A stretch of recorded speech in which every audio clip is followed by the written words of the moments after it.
শোনেন আপা, আর কোনো অজুহাত দেবেন না। 2 সপ্তাহ আপনার অজুহাত শুনতে শুনতে আমার কিন্তু চাকরি শেষ হয়ে যাচ্ছে। আজকে আপনার হাজবেন্ডকে বলেন ঠিক মতন আমার এই 3 কিস্তি যেন আজ ক্লিয়ার করে, তারপরে আপনার বাড়িতে যাব। কথাটা বুঝতে পারছেন? এই কই যাইতাছো তুমি? একটু আমরা বেড়াতে যেতেছি। বেড়াইতে যাইতাছো তুমি? ছোট বউ নিয়ে তুমি তোমার শ্বশুর বাড়িতে বেড়াইতে যাইতাছো? কিস্তি আলা এসে বসে আছে, লোনটা উঠাইনোর সময় আমার যা হাতে পায়ে ধইরা লোনটা নিলা যে বউ লোনটা আমারে উড়াই দে, আমি কিস্তি নিয়মিত চালামু। আমি কি লোন উড়াই দিয়ে পাপ করছি তোমার কাছে? হ্যাঁ, লোন তো ভালো করছে, আমাকে সংসারের জন্য তো করছে। সংসারের জন্য করছো, তাহলে কিস্তিটা দিতে কি সমস্যা তোমার? ভাই কিস্তিটা দিয়ে যাও। 2 সপ্তাহ কিস্তি বাকি, আর আজকে না দিলে 3 সপ্তাহ। তাহলে ওই বেটা চাকরির আছে না, আবার হোম করে দাঁড়ায় আছো কে? ভাই 2 দিন পরে দিল হয় না। 2 দিন না, যদি কোন 2 মিনিট, তারপরেও হবে না। আজকে কিস্তি দেবেন, তারপরে আমি এই বাড়িতে উঠবো। ভাই আমারও একটা সংসার আছে, আমার কিন্তু চাকরি বাকরি ভাই, বাতারি লাগবে। লোনটা উঠায় কি করছে জানেন? কি করেছে ভাই?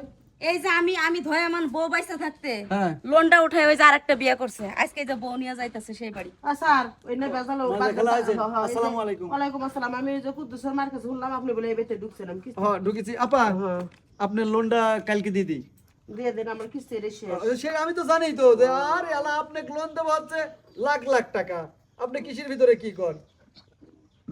তাহলে লোন কত লেগে নিয়ে যাবো? কি করেন এবার 2 লাখ টাকা উড়ামু। আপনি 2 লাখ টাকা না, আপনি যদি 3 লাখ টাকা নেন গা, না আপনি ভালো কিছু করেন। পোলার এনে অর্ডার কিনা দিছি, ভালোতে ইনকাম করতেছে, পোলার বলে চাকরি করতেছে না, বাবা করতে একটা ঘর উড়াই দিন, বিল্ডিং হাফ বিল্ডিং মনে 1 লাখ আছে, 3 লাখের মধ্যে একটা ঘর উড়াই দিন। আচ্ছা খালা, আপনার যা ভালো লাগে, আপনি যদি 5 লাখ টাকা চান আপনি 5 লাখ টাকা দেবেন। আমি জানি ভাই কিস্তি নিয়ে আসেন, জান। বলে দেন ও খালা বইটা নিয়ে যাবো। নিয়ে যাবেন। শোধ হয়ে গেছে না?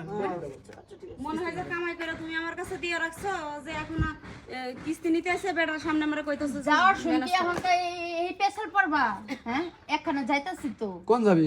হ্যাঁ, কই যাবে কই? কিস্তি দিয়ে তারপরে আজকে ভাই আপনি বাড়তে পারবেন। তার আগে খবর বাড়তে পারবেন। কিস্তি হ্যাঁ দেবো কি? কিস্তি কি হ্যাঁ কি আপনার কাছ থেকে টাকা আনছিল?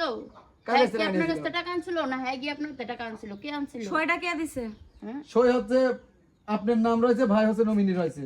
হুম, এখন ভাই শুনেন, আপনি মহিলা মানুষ, আপনার সাথে বেশি কথা করতে পারবেন না। আপনারা এই যে ভাই আমি একটা কথা বলি, এখন আপনারা যে লোনটা ছাড়েন, হ্যাঁ, কার উপরে ভিত্তি করে ছাড়েন? স্বামীর উপরে না? হ্যাঁ, স্বামীর বউ উপরে। তো কর্ম করে না, কর্ম করে। হুম। তাহলে স্বামীর যখন নাম দেওয়া আছে, তাই আমার উপরে এত চাপ দিয়েন না ভাই, বুঝেন নাই? কারণ কর্মিক মানুষ যদি বাইসা থাকতে যদি আমার যদি কিস্তি দেওয়া লাগে, তাহলে কর্মিক মানুষ দিয়ে আমি কি করবো? আচ্ছা ভাই, আপনার কথা বুঝতে পারছি ভাই। মিষ্টি প্যাকেট থন, আপনি আমার অফিসে চলেন, ম্যানেজার স্যার আছে, ম্যানেজার স্যারের সাথে কথাবার্তা বুঝলে তারপর আপনি শ্বশুর বাড়ি যান, আর জাহান নামে যান আমার থেকে লাভ নেই। আপনি চলেন আমার ভাই সাথে। ভাই দাঁড়ান, কি দাঁড়াবো না ভাই? আপনি কথা কেন না? ভাই আপনি এখানে একটা মিনিট দাঁড়ান, আমি আইতাছি। শোনেন ভাই, কিস্তিটা তুলেছেন এই আপনার মতন লোকের জন্য, আর 5 জন লোন পান। আপনি কি তা জানেন? আপনি একটা এত সুন্দর একটা ফিগারালা লোক, আপনি যদি কাজকর্ম করেন, আপনি যদি সবকিছু করেন, ওই যে মাঝে খালা কিস্তি দিয়ে গেল, তার স্বামী যায় অটো চালা খায়, একটা কিস্তি আজ পর্যন্ত মিস করি নাই, তাকে আমরা 5 লাখ লোন দিদি। এই যে আপনার আগে বকেয়া 2 কিস্তি, আর আজকের একটা কিস্তি, আর এই যে সঞ্চয় সব 3,500 টাকা। এই তো আপা আমার বাঁচালেন, আপা আমার চাকরিটা বাঁচলে। আপা আপনি বিশ্বাস করেন, আমি তো আজকে আল্লাহ আল্লাহ ভাই করতেছিলাম। জানেন না, এই সংসারে এই একটা হাঁস পালি, একটা মুরগি পালি, পাইলে মনে করেন যে এই ডিম গুলো বিক্রি করে টাকাগুলো জমাই রাখি। আমার স্বামী তো আর এইটা দেখেন বুঝলো ভাই, না। দেখেন বড় বউ, দেখেন ছোট বউ তো আপনাকে এখনো বলছে যে চলো চলো, বড় বড় অবস্থা দেখেন।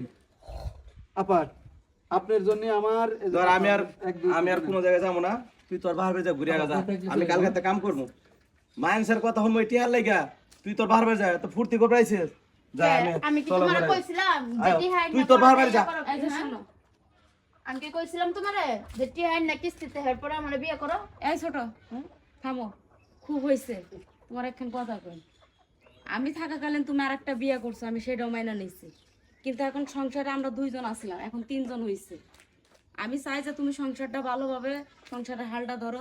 তুমি দরকারে রিক্সা চালাই খাও, শিক্ষিত পোলারা রিক্সা চালাই খায় না চাকরি না পাইলে?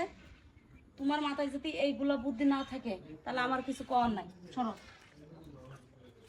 তুই কই যাবি যা, আমি গেলাম।